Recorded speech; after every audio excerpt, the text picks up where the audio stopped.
नमस्कार, NH1 news देख रहे हैं आप और मैं हूं हिमांशु शर्मा। बारीदार, अगर मैं सिर्फ रियासी डिस्ट्रिक्ट की ही बात करूं तो बारीदार जो है एक सिग्निफिकेंट प्लेस ऑक्यूपाई करते हैं हमारी सोसाइटी में। अगर आज दुनिया श्री माता वैष्णो देवी की पूजा करने त्रिकूट पर्वत पर आती है तो वो बारीदार ही थे जिन्होंने शुरू में श्री माता वैष्णो देवी की उस पवित्र गुफा में पूजा अर्चना की, जब वहाँ एक आम इंसान का पहुँचना मुश्किल होता था। कई बार ऐसा होता था कि बर्फबारी में कई बारीदारों ने अपनी जान तक वहां पर गंवा दी, लेकिन श्री माता वैष्णो देवी की पूजा करना वहां बंद नहीं किया। लेकिन फिर 1986 में एक ऐसा मौका आया जब सरकार को लगा कि ये मंदिर जो है यहाँ पर करोड़ों लोग आने वाले समय पर आएंगे, तो उन्होंने उस मंदिर में 1986 में धावा बोल दिया। जी हाँ, मैं बिल्कुल ऐसा ही कह रहा हूँ। पुलिस बल का इस्तेमाल किया गया और रात के 12 बजे बारीदारों को श्री माता वैष्णो देवी के उस पवित्र मंदिर से धक्के मारकर निकाला गया। वो दिन कोई भी बारीदार नहीं भूल पाया है, ना वो कभी भूल पाएगा। कल 30 अगस्त है, काला दिवस बारीदार मनाएंगे श्री माता वैष्णो देवी श्राइन बोर्ड के खिलाफ, क्योंकि जब बारीदारों को मंदिर से निकाला गया तो श्राइन बोर्ड एक्ट वहां पर बनाया गया और श्राइन बोर्ड एग्जिस्टेंस में आया और तब से श्री माता वैष्णो देवी मंदिर का श्राइन बोर्ड ही टेक केयर करता है। लेकिन उन बारीदारों का क्या जो हजारों सालों से मां वैष्णो देवी की, अपनी कुल देवी की पूजा करते आ रहे थे। ये इशू हमने NH1 न्यूज पे बहुत बार उठाया है, लेकिन उसका कोई हल नहीं होता नजर आता है, ऐसा प्रतीत होता है। हमारे साथ श्याम सिंह जी जुड़ चुके हैं। बारीदार संघर्ष कमेटी जो है वो कई सालों से श्राइन बोर्ड के खिलाफ लड़ती नजर आ रही है और मांग यही है कि उनको पूजा का हक दोबारा दिया जाए, ताकि वो अपनी कुल देवी की पूजा उसी आस्था, उसी निष्ठा और उसी विधि विधान से कर सकें जिस प्रकार उनके पूर्वज आज से कई साल पहले करते थे। श्याम जी, स्वागत है आपका NH1 न्यूज में। जय माता दी। श्याम जी, काला दिवस आखिर आप मनाते क्यों हैं? सबसे पहले जो जिन दर्शकों को नहीं पता है उनको भी पता चलना चाहिए। देखिए हिमांशु जी, 1986 में जब तब के गवर्नर जगमोहन जी ने रात को 12 बजे वहाँ से ज़बरदस्ती बारीदारों को निकाला और उस दिन को लेकर सभी बारीदार काला दिवस के रूप में मनाते हैं, क्योंकि काला दिवस ही था, क्योंकि पूजा करने वाले वो निहत्थे बारीदार और पुजारी वो जिनके पास कोई वहाँ पे कुछ नहीं था, तो उनको एक बाई फोर्स वहाँ पे आर्मी डालकर, CRP डालकर और लोकल पुलिस और सारी एडमिनिस्ट्रेशन ने ज़बरदस्ती वहाँ से धक्के निकाल के मारा, तो उसको काला दिवस नहीं तो और क्या जश्न मनाए हम। जब वहां पर ये सब बेल्ट फोर्सेस आई थी तो उनके हाथों में बंदूकें थी? बिल्कुल, सारे बिल्कुल लैस थे, वो हर तरीके से लैस थे और बिल्कुल इन्होंने कोई मर्यादा नहीं देखी, कोई मंदिर की पवित्रता को नहीं देखते हुए बिल्कुल जबरदस्ती गुफा के अंदर घुस गए थे। और वो गवर्नर जगमोहन, तो मैं उसको डिक्टेटर बोलूंगा, वो एक तानाशाह के रूप में जहाँ पे जम्मू कश्मीर के में आया था और उसी तरीके से उन्होंने बिल्कुल निहत्थे बारीदारों को वहाँ से रात को 12 बजे वहाँ पे वो शुरू किया था और लोगों को जेलों में डाला और जबरदस्ती वहाँ से निकाल दिया।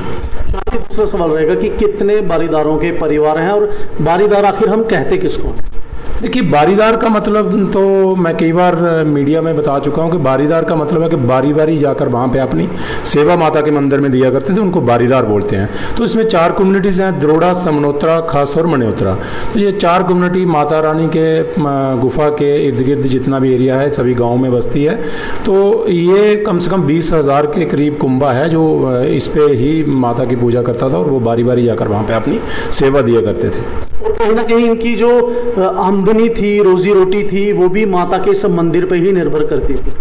देखिए हिमांशु जी, इसको मैं आमदनी नहीं बोलूँगा, मैं ये बोलूँगा कि जब माता रानी यहाँ पे विराजमान त्रिकूट पर्वत पे हुई तो हमारे बुजुर्गों ने कैसे, ये तो पूरा इतिहास है, फिर लंबा हो जाएगा मैं आपको बताऊँ, तो उसमें शुरू से ही ये जो लोग, यही कम्युनिटी जो थी माता की वहाँ पे पूजा करती थी, क्योंकि माता रानी सारी बारीदारों की कुल देवी है, तो वहाँ पे पूजा करते थे। पूजा के साथ साथ फिर वहाँ पे शुरुआत में तो चढ़ावा नहीं होता था, तब तो किसी को गुफा का पता नहीं था, मंदिर का इतनी जानकारी लोगों को नहीं थी, तो ये लोकल लोग ही जहाँ पर जाकर जाकर बारीदार ही जाकर वहाँ पे पूजा करते थे। फिर आस्ता आस्ता जैसे उसका प्रचार होता गया तो गुफा का तो थोड़ी थोड़ी यात्रा आती गई, लेकिन शुरुआत में बारीदार जो थे वो वहाँ पे आने वाले साधुओं को या और दूसरे लोगों को वहाँ पे लंगर लगाकर घर से खाना लेकर उनको दिया करते थे। वहाँ पे जोत वगैरह का जो भी सिस्टम था, पूजा में आरती में जो भी थोड़ा बहुत होता था वो सब लोग घर से करते थे। उसके बाद आस्ता आस्ता जब यहाँ पे नार्दर्न ग्रिड जो उधमपुर में बना, जहाँ पे आर्मी का जो एक कैंप बना, तो उसमें आर्मी ने थोड़ा सा इसका प्रचार पूरे हिंदुस्तान में करना शुरू किया,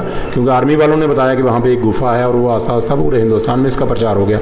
उसके बाद थोड़ी बहुत यात्रा आना शुरू हो गई, तो उसके बाद थोड़ा बहुत चढ़ावा जो आया, उसके बाद जब चढ़ावा आता था तो वो थोड़ा बहुत जो था वो सारी कम्युनिटीज़, बारीदारों की 4 कम्युनिटी जो थे वो आप बारी बारी उसको ले लेते थे, थोड़ा थोड़ा बांट लेते थे, उसी से उनका गुजारा भी चलता था।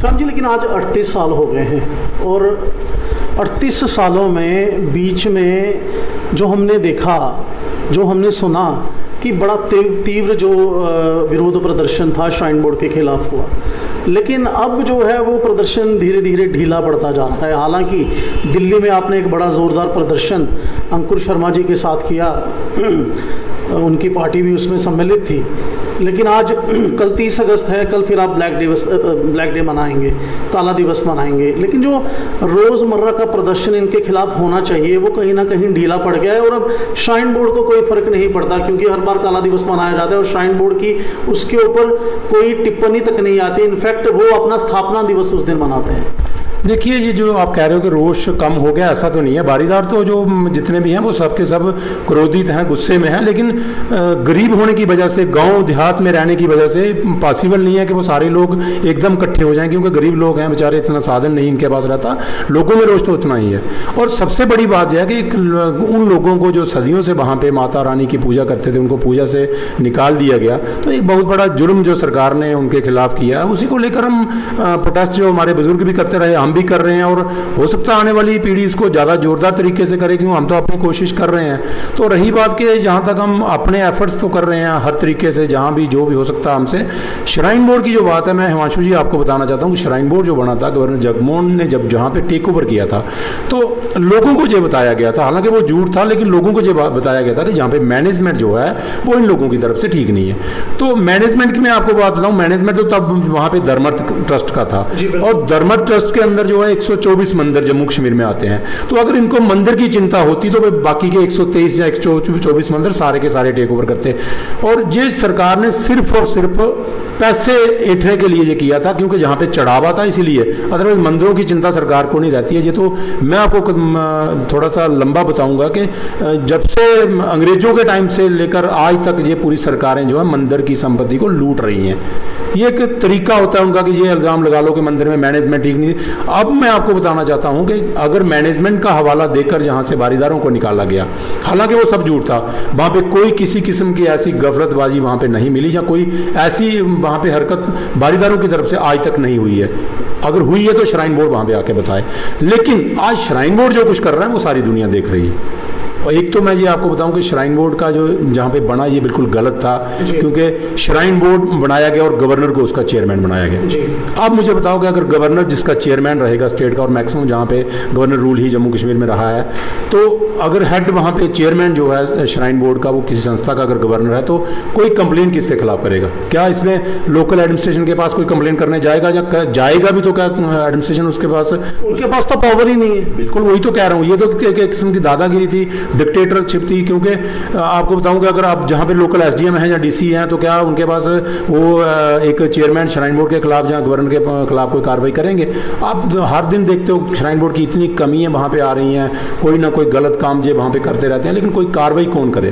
क्योंकि इसके ऊपर ये श्राइन बोर्ड का जो बना था वही गलत तरीके से बनाया गया था, ये मेरा मानना है। लेकिन जो दिल्ली में भी आपने प्रदर्शन किया श्राइन बोर्ड के खिलाफ, और वो मीडिया ने भी काफ़ी कवर किया, लेकिन उसके बाद जो लोगों की आशाएं थी, खासकर मैं बारीदारों की बात करूं जो आपको वहां पर देख रहे थे, उनकी बढ़ गई थी। फिर उसके बाद आप फिर मुझे लग रहा है थोड़ी बात ठंडे बस्ते में चलेगी, ऐसा क्यों? नहीं हिमांशु जी, ऐसा कोई बात नहीं है। दिल्ली में हमने जंतर मंतर में जाकर प्रोटेस्ट किया तो गरीब, मैंने जैसा आपको बताया कि गरीब लोग हैं, बेचारे पहाड़ों में रहते हैं और रोज़ इनको जहाँ पे शहर में लाकर जुलूस निकालना पॉसिबल नहीं है। लेकिन हम एक बड़ी रणनीति बना रहे हैं, क्योंकि अब हम ज़बरदस्त प्रोटेस्ट यहाँ पे करेंगे, ये मैं आपको बताना चाहता हूँ, क्योंकि सरकार सुनने वाली नहीं है। अब हम किसके पास गुहार लाएँ? नेशनल जो गवर्नमेंट है हमारी, नेशनल अपना भाजपा की, प्रधानमंत्री मोदी जी से हम मिले, मोदी जी ने कहा कि हम आपका परमानेंट स्थायी हल निकालेंगे। अगर मोदी जी झूठ बोल सकते हैं, जहाँ पे जितने लोकल मंत्री हैं सभी ने झूठ बोला, हमारे पीएमओ में मंत्री हैं डॉक्टर जितेंद्र सिंह जी, उन्होंने हमारा कुछ नहीं किया, उन्होंने झूठ बोला, तो हम उम्मीद किससे करें? प्रोटेस्ट हम करते रहेंगे। थोड़ा सा इसका शेप दूसरी रहेगी, अब हम थोड़ा इसको उग्र करेंगे। आपने कहा कि प्रधानमंत्री जी ने, उनको शायद किसी ने बात याद नहीं दिलाई, लेकिन मैं आपको बता दूं कि भाजपा के ही नेता सराफ सिंह नाग जी ने, उन्होंने अपनी काउंसिल में आपको लेकर एक क्या कहते हैं उसको, मेमोरेंडम भी उन्होंने पास किया था, जहाँ तक मुझे याद है। उन्होंने आपकी हेल्प करने की कोशिश की। डॉक्टर जितेंद्र सिंह भी अपनी एक मीटिंग में, दिशा की मीटिंग थी, उन्होंने उसके बारे में, बारीदारों के बारे में उसमें भी जिक्र किया था। तो ऐसा आप कैसे कह सकते हैं कि मोदी तक बात नहीं पहुंच रही या भाजपा तक बात नहीं पहुंच रही? देखिए हिमांशु जी, ये जो भाजपा वाले जो भी कर रहे हैं, ये सिर्फ और सिर्फ बेवकूफ़ बारीदारों को बना रहे हैं। क्लियर कट मैं कहूँगा, अगर ये करने वाले होते तो जब मोदी जी ने बोला था उसके फ़ौरन बाद जहाँ पे सरकार बन गई थी भाजपा की और जो पीडीपी के साथ बनी थी, और जहाँ के जो विधायक थे नंदा जी, वो तो मैं कहूँगा कि उन्होंने असेंबली में एक बार बात तक नहीं की। अगर वो असेंबली में बात नहीं की उन्होंने, तो मसला कहाँ पे हल होता? रही बात जहाँ पे सराफ सिंह नाग जो डीडीसी चेयरमैन हैं, जहाँ पे उन्होंने एक रेजोल्यूशन पास अपने हाउस में किया, लेकिन रेजोल्यूशन पास करके उन्होंने ये कहा कि हम ये होम मिनिस्ट्री को भेजेंगे और माननीय एलजी साहब जहाँ पे हैं उनको भेजेंगे। अब एलजी का साहब का तो हमें पता नहीं उनको भेजा या उन्होंने क्या जवाब दिया, लेकिन जो होम मिनिस्ट्री को इन्होंने भेजा, उसके बाद हमने ये चेक करने के लिए कि क्या बार बार ये हमारे से झूठ बोल रहे हैं, तो हम इसको चेक करते हैं कि वाकई इन्होंने भेजा था। उसके फ़ौरन बाद हमारे पास और तो कोई साधन नहीं था, क्योंकि भाजपा के एमपी जो थे वो वहाँ पे बोलने वाले नहीं थे, वो सरकार के खिलाफ नहीं बोलते, तो हमने एक शिवसेना के एमपी थे उनसे अप्रोच की और उन्होंने वहाँ पे एक सवाल जो था पार्लियामेंट में वहाँ पे पुट अप किया कि क्या बारीदारों के साथ कोई कमिटमेंट भाजपा की तरफ से की गई है, प्राइम मिनिस्टर की तरफ से की गई है? अगर की गई है तो उस पर अभी तक क्या अमल हुआ है? तो उसमें जो हमारे अपना MOS होम है नित्यानंद राय जी, वो क्लियर कट कह रहे हैं कि ऐसा कोई मसला जो है हमारे नोटिस में नहीं है और ना ही सरकार की कोई कमिटमेंट है। और हमने जम्मू कश्मीर सरकार से भी ये पूछ लिया है, वो भी कह रहे हैं कि ऐसा कोई मसला हमारे नोटिस में नहीं है। तो मैं, जम्मू कश्मीर सरकार भी ऐसा कह रही है कि हमारे नोटिस में ऐसा कोई मसला नहीं है? बिल्कुल, ये आप मतलब LG हाउस की बात कर रहे हैं? बिल्कुल सर, मैं हिमांशु जी मैं क्लियर कट कर, मेरे पास वो रिटर्न में MOS होम नित्यानंद राय जी का वो रिटर्न में मेरे पास पड़ा हुआ है उसका जवाब। उन्होंने कहा कि हमारा ऐसा कोई भी हमारे नोटिस में ऐसा मसला नहीं है। तो मैं ये कहना चाहता हूँ कि श्राइन बोर्ड के खिलाफ आप इतने प्रदर्शन करते हैं जो न्यूज़ पे टेलीकास्ट होते हैं, कल काला दिवस है, वो भी न्यूज़ में हर जगह दिखाया जाएगा, चाहे जम्मू हो, कटरा हो, रियासी हो, शायद कोई नेशनल न्यूज़ भी उसमें से निकले। हालांकि नेशनल मीडिया हमेशा चुप्पी साधे रहता है, वो हमारे भी समझ से बाहर है। तो LG तो श्राइन बोर्ड के चेयरमैन हैं, उनको क्यों नहीं पता कि आप लोग प्रोटेस्ट कर रहे हैं इस चीज़ को लेकर? देखिए हिमांशु जी, LG साहब को सारा पता होता है कि जहाँ पे प्रोटेस्ट हो रहा है, श्राइन बोर्ड के खिलाफ इतना बड़ा प्रोटेस्ट हो रहा है और हर साल हो रहा है। ऐसा नहीं है जहाँ के गवर्नर, जहाँ LG जो है उनको पता नहीं, तो सब पता होता है। लेकिन जहाँ पे एक फोर्स वो ज़बरदस्ती यहाँ पे दिवाना चाहते हैं, क्योंकि वो, मैं कह रहा हूँ कि श्राइन, जैसे आप नेशनल मीडिया की बात करते हो, नेशनल मीडिया तो उसको लेता नहीं है, क्योंकि उसका थोड़ा सा रहता, मुझे शायद उनको दर्शन करने होते हैं ऊपर में, जहाँ पे चापर की टिकटें चाहिए होती है या ऊपर में कमरे चाहिए होते हैं, तो शायद इस वजह से वो नहीं करते हैं। लेकिन मैं ये कहना चाहता हूँ लोकल मीडिया तो उसको हाईलाइट कर रहा है, हर चैनल वो उसको दिखा रहा है, तो क्या LG साहब वो नहीं देख रहे हैं? वो सब देख रहे हैं, लेकिन यहाँ पे कोई पूछने वाला नहीं है। LG साहब जहाँ पे चेयरमैन, और मैं ये सीधा इल्जाम उन्हीं के ऊपर लगाऊंगा कि आज जो भी जितना भी हेरा फेरी श्राइन बोर्ड के अंदर हो रही है, जितनी गलत काम श्राइन बोर्ड के अंदर हो रहे हैं, सारे की सारी जिम्मेदारी वो LG साहब की है, क्योंकि वो चेयरमैन है श्राइन बोर्ड के। वो कैसे इससे भाग सकते हैं? आप मुझे बताओ कि श्राइन बोर्ड के अंदर आज तक कोई पूछने वाला नहीं, इनका कोई हिसाब नहीं है, पैसे कितने आते हैं, कहाँ पे जाते हैं, कहाँ ये डेवलपमेंट के लिए लगाते हैं, कोई हिसाब किसी को नहीं देते ये। दूसरे नंबर पे यहाँ पे जो क्राइम हो रहे हैं, आप देख रहे हो आए दिन कोई ना कोई ऐसी वारदात वहाँ पे हो जाती है। मैं तो आपके कैमरे के सामने बोलने में भी शर्म समझता हूँ कि माता रानी जहाँ पे कन्या रूप में विराजमान है, माता त्रिकुटा पर्वत पे कन्या रूप में विराजमान है माँ वैष्णो देवी, और वहाँ पे कन्या के साथ ही गलत हरकतें हो रही हैं, और ये श्राइन बोर्ड के एम्प्लॉइज के ऊपर बार बार इल्जाम लगे हैं। क्या चेयरमैन श्राइन बोर्ड को ये पता नहीं है? जब उनको सब पता और जानबूझकर ये उन चीज़ को छुपाना चाहते हैं, क्योंकि वो तो रिस्पॉन्सिबल है इसमें। अगर चेयरमैन को नहीं पता है, सीओ श्राइन बोर्ड को नहीं पता, आप पिछले दिनों देखो एक दो चैनल में वहां पे ये जो इनका स्पोर्ट्स स्टेडियम के ऊपर ये इल्जाम लगा है, तो मैं कहना चाहता हूं कि एलजी साहब को उसका पता नहीं है? सब पता है इनको, और ये जानबूझ के ये कर रहे हैं, अदरवाइज वो कार्रवाई करते हैं। मुझे बताओ श्राइन बोर्ड ने किसके ऊपर कार्रवाई की है? श्राइन बोर्ड के बहुत सारे एम्प्लॉइज हैं जिनके ऊपर ऐसे एफआईआर हुई हैं, और एक तो पहले इनका सबसे पहला इनका प्रेशर ये होता है कि मीडिया में ना आए, मीडिया वालों को प्रेशर डाला जाता है, और अगर बड़ी मुश्किल से कोई मीडिया वाला हिम्मत करके उसको न्यूज़ चलाता भी है तो फिर उसको दोबारा प्रेशर डाला जाता है, इसको डिलीट करो, या फिर ये प्रेशर डाला जाए एफआईआर ना हो, क्योंकि एडमिनिस्ट्रेशन सारी इनकी है, पुलिस सारी इनकी है, तो एफआईआर के लिए अब पिछले दिनों तो ये जो थोड़े दिन पहले जो इनका इशू एक सामने आया है, तो उसमें ये कहा जा रहा है कि भाई उनके ऊपर प्रेशर डाला गया कि आप एफआईआर ना करो, तो ऐसी एफआईआरें भी दबाई जाती हैं, और ऐसे ये तो कुछ लोग हिम्मत करके सामने आते हैं, वरना पता नहीं कितने लोग जो हैं जहाँ पे उनके साथ ऐसी हरकतें वैष्णो देवी दरबार में हुई हैं और वो चुप करके घर को चले गए हैं, और उनको फोर्सली जहाँ पे निकाल दिया गया, क्योंकि वहाँ पे वो पूछने वाला है नहीं, वहाँ पे मीडिया भी अलाउड नहीं है, कोई किसी किस्म की कोई बात हो नहीं सकती है। श्राइन बोर्ड की एक दादागिरी वहाँ पे चल रही है और कोई पूछने वाला वहाँ पे नहीं है। आपने देखा पिछले दिनों स्टैम्पीड हुई, हमारी हिंदुस्तान की पूरी सरकार को होम मिनिस्टर साहब की स्टेटमेंट आ गई, जितेंद्र सिंह जी बोल गए कि अभी इंक्वायरी होगी, बहुत ही जल्दी इसकी रिपोर्ट आएगी, वो एक हफ्ते का टाइम दिया था और आज 2 साल होने को है, अब तक कोई उस इंक्वायरी का था पता नहीं है, और जो ऑफिसर वहाँ पे उस वक्त यहाँ पे सीओ श्राइन बोर्ड था वो तो रिस्पॉन्सिबल था कि उसी की मिसमैनेजमेंट थी, लेकिन उसको प्रमोट करके इन्होंने डिकम जम्मू लगा दिया, तो ये आप इनसे क्या उम्मीद करोगे? मैं कह रहा हूँ सारी धांधली जो है ये बड़े ऑफिसर श्राइन बोर्ड के कर रहे हैं, उसमें चेयरमैन श्राइन बोर्ड भी इन्वॉल्व है।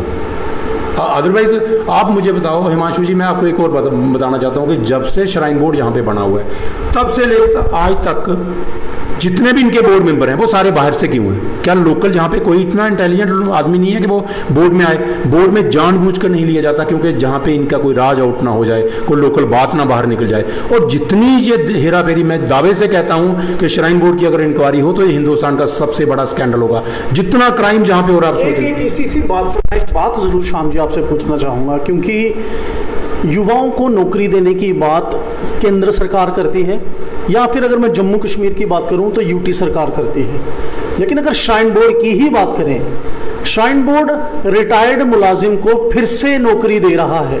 क्या ये युवाओं के साथ धोखा नहीं है जो फॉर्म भरते हैं, वेट करते हैं कि हमारी श्राइन बोर्ड में जॉब लगे? मैं आपसे ऐसे बात कर रहा हूं, तो क्यों श्राइन बोर्ड अपने ही सरकार के खिलाफ, केंद्र सरकार के खिलाफ जाते हुए एक रिटायर्ड एम्प्लॉय को फिर से नौकरी देती है? और ऐसा एक केस नहीं है, ऐसे कई केसेस हैं जो हमें श्राइन बोर्ड के एम्प्लॉयज खुद ही फोन करके रिपोर्ट करते हैं। इस पर आप क्या कहेंगे? देखिए हिमांशु जी, इसमें बड़ा पहले भी कई बार विरोध हो चुका है कि नौजवान जो है हमारे बेरोजगार हैं जहाँ पे, और खासकर कटरा सराउंडिंग में जिनका पहला राइट रहता है कि उनको वैष्णो देवी में जहाँ पे रोजगार मिले, जॉब मिले, तो इनका ये एक श्राइन बोर्ड में मुलाजमत की बात तो छोड़ो, आप जितने भी, वो आपका बिल्कुल ठीक कहना है कि जितने भी रिटायरमेंट के बाद लोगों को दोबारा लिया जाता है वो शायद इनकी कोई अंदर की प्रॉब्लम होगी, कुछ ऐसे जानकार वो लोग होंगे कि उनका अगर बाहर निकाल दिया शायद वो कहीं राज ना होट हो जाए। अदरवाइज जब वो एक आदमी रिटायर हो गया उसको दोबारा क्यों लेना है? क्यों? हमारे पास युवाओं की कमी है और इतने इंटेलिजेंट पढ़े लिखे लोग हैं तो उनको रोजगार मिलना चाहिए। दूसरा जो है, जहाँ पे श्राइन बोर्ड में और भी बड़े रोजगार हैं, जैसे जहाँ पे जितने भी रेस्टोरेंट हैं, शॉप्स वगैरह हैं, और भी कितने भी जहाँ पे व्यू पॉइंट हैं, तो वहाँ पे लोकल लोगों को एम्प्लॉयमेंट तो मिलनी चाहिए, क्योंकि यहाँ पे जब टेक ओवर हुआ तो टेक ओवर से पहले ये लोग ही तो सराउंडिंग कटरा, इसमें सिर्फ बारीदार नहीं थे, कटरा के लोग प्रॉपर और कटरा सराउंडिंग के लोग, कोई घोड़ा चलाकर अपनी सेवा देता था, वो किसी ने सिविल वगैरह वहाँ पे लगाई होती थी, फ्री ऑफ कास्ट वहाँ पे पानी लोगों को पिलाता था, कोई थोड़ा बहुत और रोजगार, कोई किसी किस्म का छोटा छोटा जो तो बिजनेस वहाँ पे करते थे, उन सबको तो आपने निकाल दिया बारी बारी करके। पहले बारीदारों को निकाला, फिर दुकानदारों को निकाला, फिर छोटे छोटे जो तो लोग थे वो भी सब निकाल दिया, घोड़े वालों को भी ऑलमोस्ट खत्म ही कर चुके हैं, और इनका एक टारगेट है कि हर साल इतने घोड़े वाले निकाले जाएं, और घोड़े वालों को भी जहाँ निकाल दिया। और सबसे बड़ी बात यह कि घोड़े वाले भी लोकल नहीं है, जबकि फर्स्ट प्रायोरिटी सराउंडिंग जहाँ पे जितने भी ब्लॉक पैंथल के लोग और ब्लॉक कटरा के लोग, पहली प्रायोरिटी उनको होनी चाहिए थी, उसके बाद डिस्ट्रिक्ट रियासी से या डिस्ट्रिक्ट उधमपुर से होनी चाहिए थी, लेकिन बाहर के लोगों को इन्होंने रखा, लोकल लोगों को वहाँ पे मुलाजमत नहीं दी गई और उनको काम करने का मौका नहीं दिया गया। तो इनके पास कोई पॉलिसी भी नहीं है ऐसी कि जो लोगों को रोजगार मिले। जितना पैसा जहाँ पे चढ़ावा होता है, उस चढ़ावे से मुझे बताओ डेवलपमेंट भी क्या कर रहा है? अगर यात्रियों की सुविधा की बात करो तो श्राइन बोर्ड टोटली फेल हुआ है, इसमें कोई यात्रियों को कौन सी सुविधा है? श्याम जी, यात्रियों की बात करते हैं तो एक सवाल मेरे मन में एक और आता है कि बाबे वाली माता का मंदिर है जम्मू में, अब उन्होंने भी बोल दिया भाई कपड़े जो हैं वो आप ऐसे पहन कर आएँ तभी आप माता के दर्शन कर पाएंगे। आप सिखों का जो मंदिर है अमृतसर में दरबार साहिब, वहाँ वो पटके बांधे बिना, और उनका भी ड्रेस कोड है, नहीं तो आप भी अंदर नहीं जा सकते।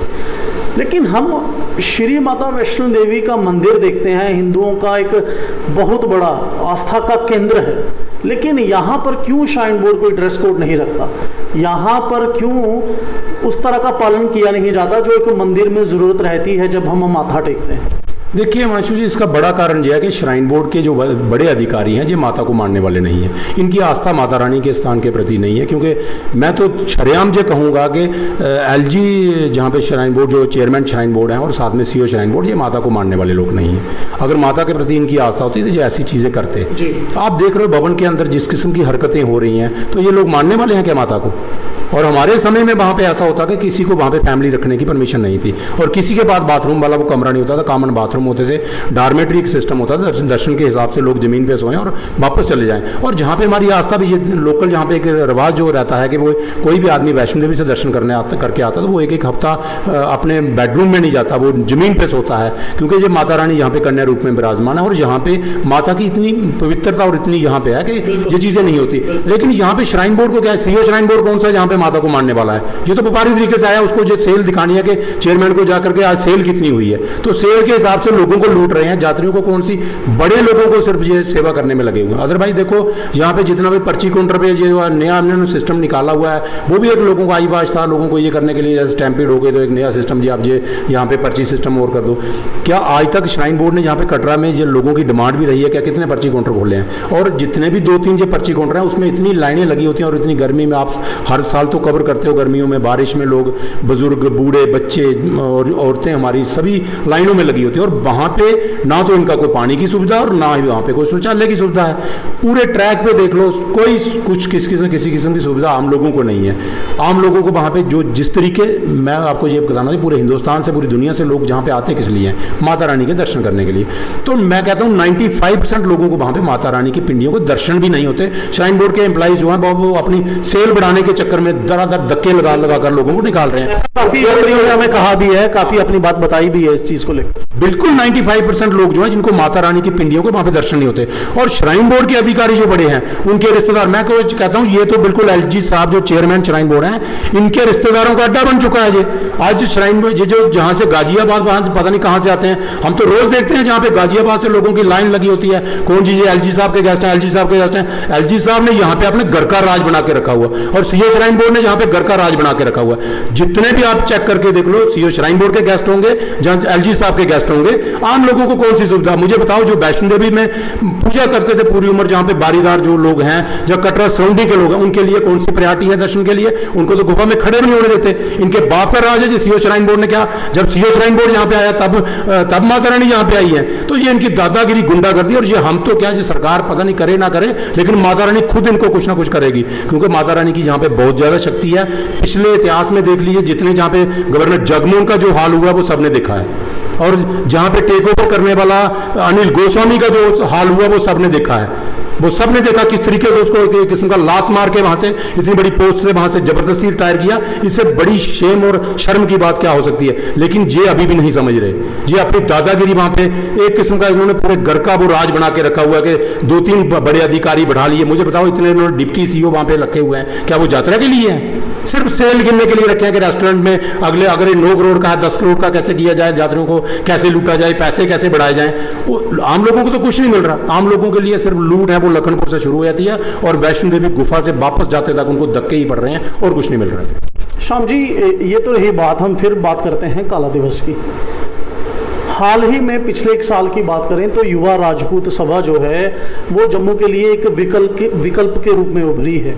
चाहे वो महाराजा हरि सिंह की छुट्टी की बात हो, चाहे अब हमने देखा कि युवा राजपूत के 26 सदस्य डिटेन किए गए थे पुलिस द्वारा, क्योंकि उन्होंने सरोर टोल प्लाजा को लेकर विरोध प्रदर्शन किया, और उनके साथ हज़ारों जम्मू वासी वहाँ पर मौजूद थे। और फिर जब उनके खिलाफ, उस चीज़ के खिलाफ कि उनको डिटेन क्यों किया गया, प्रोटेस्ट शुरू हुए, तो हमने ये भी देखा कि बारीदार संघर्ष कमेटी ने भी एक प्रोटेस्ट किया, एक यहाँ पर रोष रैली निकाली बाकी कटरा वासियों के साथ मिलकर युवा राजपूत सभा के समर्थन में।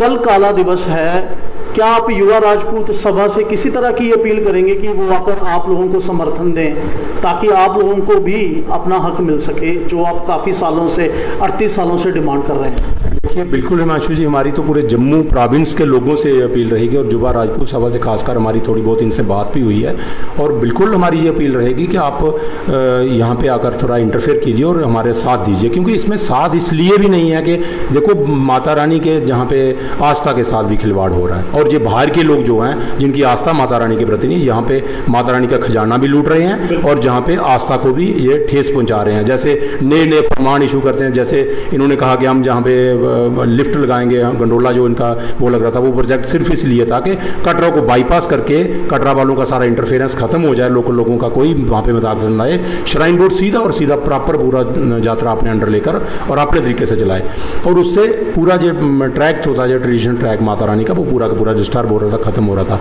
लोगों ने विरोध किया, लेकिन अब हम ये कहेंगे, कटरा के लोगों से भी हमने अपील की है, सराउंडिंग कटरा के लोगों से भी अपील की है और हम दोबारा भी कर रहे हैं कि आप हमारा साथ दीजिए और ताकि ये श्राइन बोर्ड का एक पूरा प्लान है कि पहले बारीदारों को निकाला, फिर दुकानदारों को निकाला, फिर घोड़ों वालों को निकाला, अब कटरा को खत्म करने पे ये आगे हैं, क्योंकि कटरा का व्यापार कैसे छीना जाए, ये सारा सिस्टम। तो हम ये दूसरा ये धार्मिक आस्था के हिसाब से भी जो वैष्णो देवी की पूरी सिस्टम को खराब कर रहे हैं, तो हम ये पूरी हम अपील रहेगी हमारी बारीदार संघर्ष कमेटी की तरफ से जम्मू प्रोविंस के सारे उन हिंदुओं को जो माता रानी को मानते हैं, क्योंकि आप थोड़ा जागिए और ये श्राइन बोर्ड जो माता रानी के पैसे को लूट रहा है, जी सीईओ श्राइन बोर्ड और जो बड़े अधिकारी, इनसे इनको मुक्त कराइए, ये मेरा मानना है।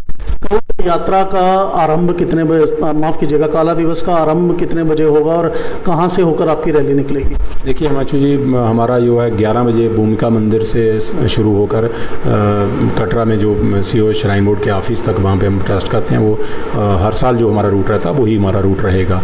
तो उसके लिए हम यही अपील करते हैं सभी लोगों को कि अब बढ़ चढ़ कर हमारा साथ दीजिए और ताकि माता रानी की आस्था भी जहाँ पे जिंदा रह सके और कटरा का व्यापार भी जो है वो भी बचा रहे। हमसे बात करने के लिए शुक्रिया श्याम जी। जय माता दी। 1986 में फोर्सफुली बारीदारों को निकाला गया, ये कहकर कि ये लोग माल प्रैक्टिसेस वहाँ पर कर रहे हैं, लेकिन हमने पिछले कई सालों में देखा है कि श्राइन बोर्ड पर इल्ज़ाम लगते रहे हैं ऐसी माल प्रैक्टिसेस का।